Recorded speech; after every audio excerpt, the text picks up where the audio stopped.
Assalamu alaikum and good morning. It's time for your science lecture and open your books. Chapter number 3 and the topic is the plant world. Now let's have a quick reflection of the previous lectures. These are classification of plants, seeds and spores, germination of seeds. The kitchen of plant is a classification of different plants in different groups. These are where plants begin their life. Germination of seeds means process which involves a seed becoming a plant is known as germination. This topic is scattering seeds. Number 42. Scattering seeds. Seeds are formed in the flower of a plant. To germinate, they need to make their way to the ground. However, because plant can produce many seeds, the seeds do not just fall from their leaves to the ground beneath them.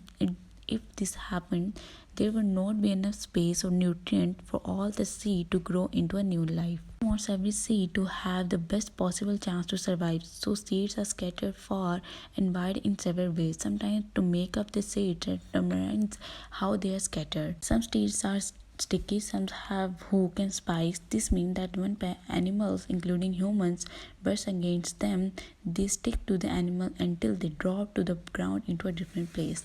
Some seeds grow fruit. The fruit is eaten by animals and the seeds are carried sometimes else inside the animal's body. They came out of the body in the animal's waste and start growing into the ground. Seeds are very light, which means they are blown through the air even in the soften of the breezes. Seeds are not only light but also shaped like wings. They help them travel faster and farther through the air. Plants produce heavy seeds that fall to the ground because of gravity. These plants do not produce many seeds, so they avoid the problem of too many seeds completing a decent amount of space. Some seeds live in seed pod.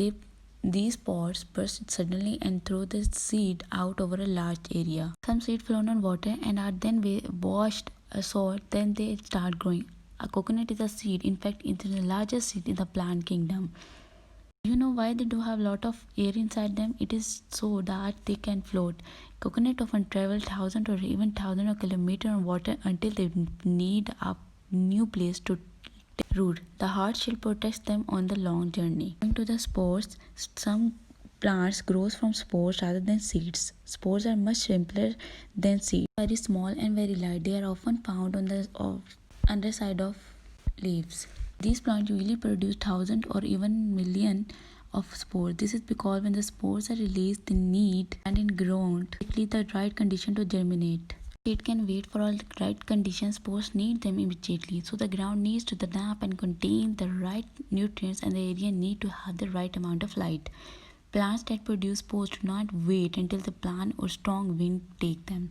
They release them into the air when nature is mature as a plant. The spores then float through the air until they land somewhere on the ground.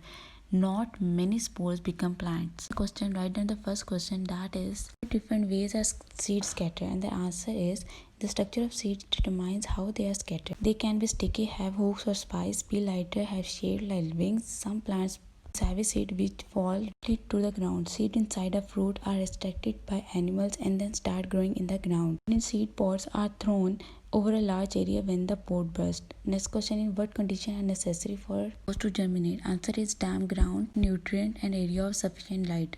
Coming to the homework of workbook, page number 20. As we already discussed about the topics, a solved worksheet is given. You can copy on your workbook.